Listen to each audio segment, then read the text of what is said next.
Hey guys, welcome back. Coming at you from Mobile, Cebu. I was just talking to my parents a little bit. Obviously, as they're climbing up in age, their healthcare concerns are getting to be a little bit more challenging. So I just wanted to jump on here while the iron was hot and kind of talk about that a little bit. Healthcare in the Philippines compared to the U.S. I do have, I wouldn't say an extensive background in healthcare, but I did work bedside in open heart surgeries and then in management in healthcare. So I do understand the differences actually between bedside care and how everything gets billed. Just wanted to throw that out there. I'm not an expert at anything. This isn't any medical advice or any of that, but I did have an opportunity a couple months back. I thought I was having some kidney issues, so I made an appointment in the city to go see a nephrologist up there that was also a primary care doc, and I just kind of wanted to run through that with you guys so you could see how that went, and I'm going to give you some numbers and stuff. So actually, when I was talking to my parents, you can hear the fear if you have an appointment with a specialist, and you guys in the States can understand that if you miss your appointment, I mean, it could be another 3 months before you get to see that specialist again. So anyway, I made an appointment to see this doctor, and I think it happened within 3 or 4 days. So I am 2.5 hours probably away from a huge hospital, maybe up in Cebu City. I do have a local hospital within a half hour here, which I would call more of maybe outside of the city, kind of not a lot of technology and stuff there, but if anything major would happen, I would be more comfortable going to the city for sure. So with that being said, I'm going to run through the timeline, and I'm going to run through some numbers with you guys. So when I showed up at the doctor's office, it was in Mandaue City. Oh, and I'm going to throw this out there real quick. If possible, because the workflow is so much different here than it is in the U.S., the people at the hospital were great speaking English, but the workflow of getting things done is totally different there. So if you can have somebody go with you that can kind of interpret what's going on and how all that stuff works, you'll have a much better time. Can you do it by yourself? Absolutely. I mean, I've been here 10 months. I know a little Bisaya, but when I went up there, I was a little overwhelmed. Anyway, I digress. So, showed up at this appointment with the primary care doc. We had a chat about, did my history and physical and stuff like that. I was taking Coreg and amlodipine at that time from a cardiologist in the States. So the first thing that I noticed was she was like, no problem, I'll write that. So she wrote the prescription for that. And just a side note, in the States, you know, I worked through my primary care was through the VA, which is a whole different video that I'll do, but they would not support the cardiology prescription, so I had to see a cardiologist separate. This doc didn't shake a stick at signing the Coreg or the amlodipine. So we had a chat, probably an hour. She wrote down some orders and stuff, and then sent me over to the hospital. This was all going to happen in one day, so I actually had an appointment with her like at 9 o'clock in the morning, and she started writing all these prescriptions, and I said, you know, I live pretty far away from the hospital. She said, oh, no problem, you'll be able to get all this stuff done today while you're here. So I'll get to that list in a minute. So I went out to the receptionist desk, and she wrote me a service invoice for the office visit with the doctor. It was 1,200 pesos, which in today's time, I'm just going to call it around 60. So the office visit for the doctor was $19.53 for the consultation.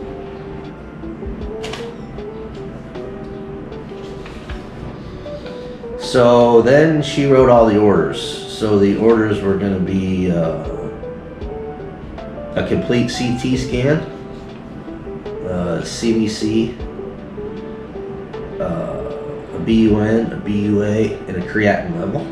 Then a urinalysis and a lumbosacral X-ray. So this is the order form,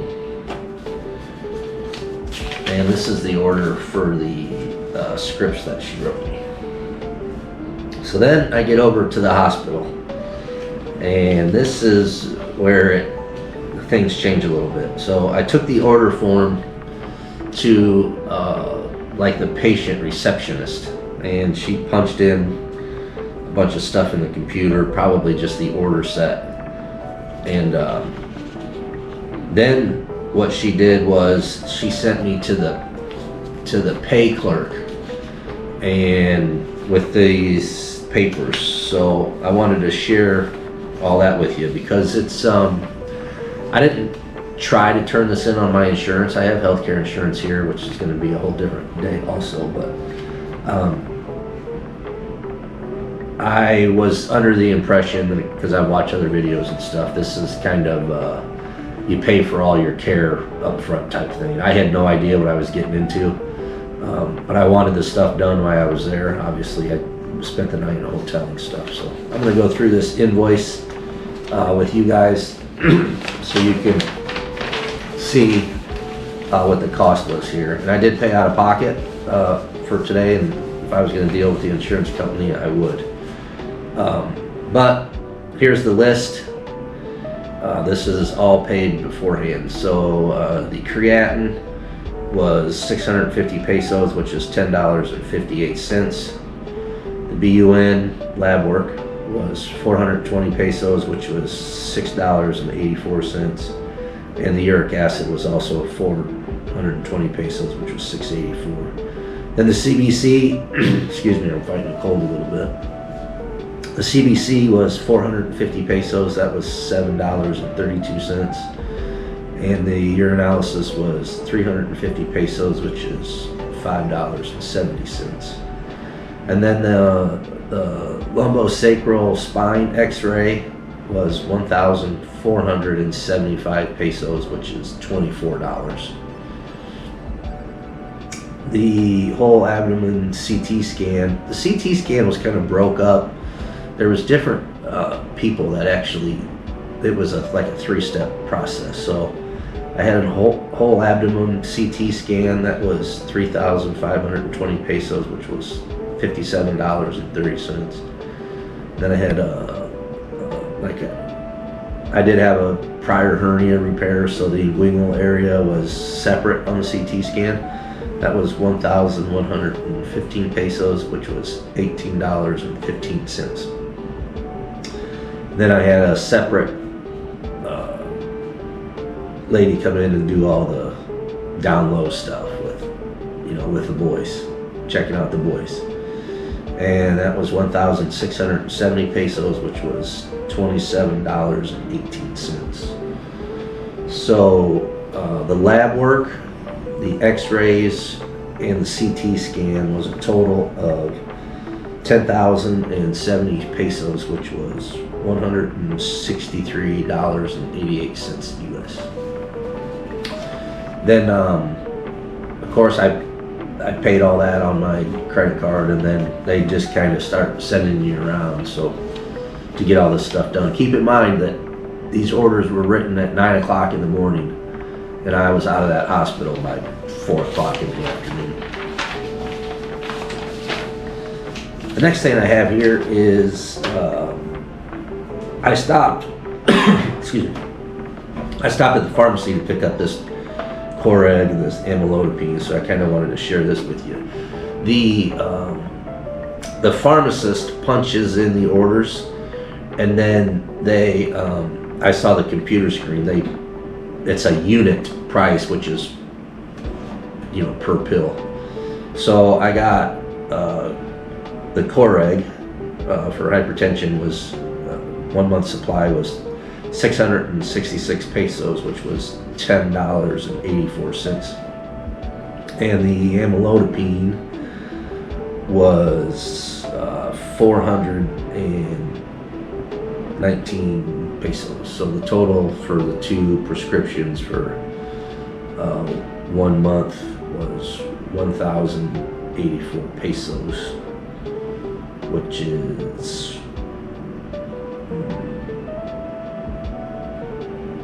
maybe 60 bucks. That can't be right. Oh, I got a cash discount also of 95.20. So let me punch this in real quick.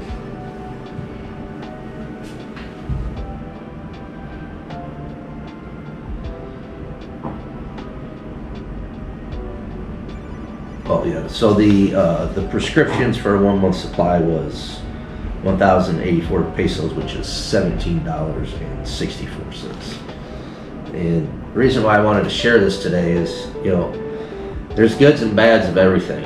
And in my experience at the hospital, it was great. Some of these doctors were trained in the U.S. And I did have a very good experience there. So when people say, oh, there's trade-offs of being in the Philippines and being in the U.S., one thing that really comes up is the healthcare system. Now, I will tell you this, some of the older expats that come over here, they like to stay closer to the bigger areas because of the healthcare, and I get that. 52 years old, and I've seen 52-year-old triathletes fall over dead. If something happens to me where I'm at, there could be an issue. I take that into consideration where I'm at, but there is good healthcare here, and there's you're not waiting 6 months to see a cardiologist. And so what happened was, the reason why I jumped on here was my dad in the States had an appointment with a specialist to have a procedure done, and he didn't want to go. And so when they called him to make sure he was going to be there the next day, he said he didn't feel good or something. And then I could hear the panic of, oh, how long is it going to be before I can get back into that appointment? Is it going to be 3 months out, or what have you? So I wanted to jump on here and just kind of talk about the healthcare system. And medical and dental issues do come up. The next thing I want to talk to you guys about was the dental stuff.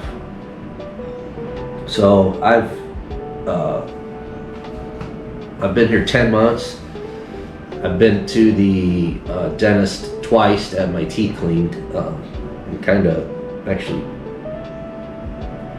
crazy about that. So I actually walked into the dentist office to get some information about an appointment, like how long are they out and cleanings and stuff like that. So I wanted to get my teeth cleaned, and based on what I've learned in the U.S., because I know it's hard to get into a dentist, I was like, you know what, I'm just going to run in the dentist office and ask them a little bit about appointments and how much things cost.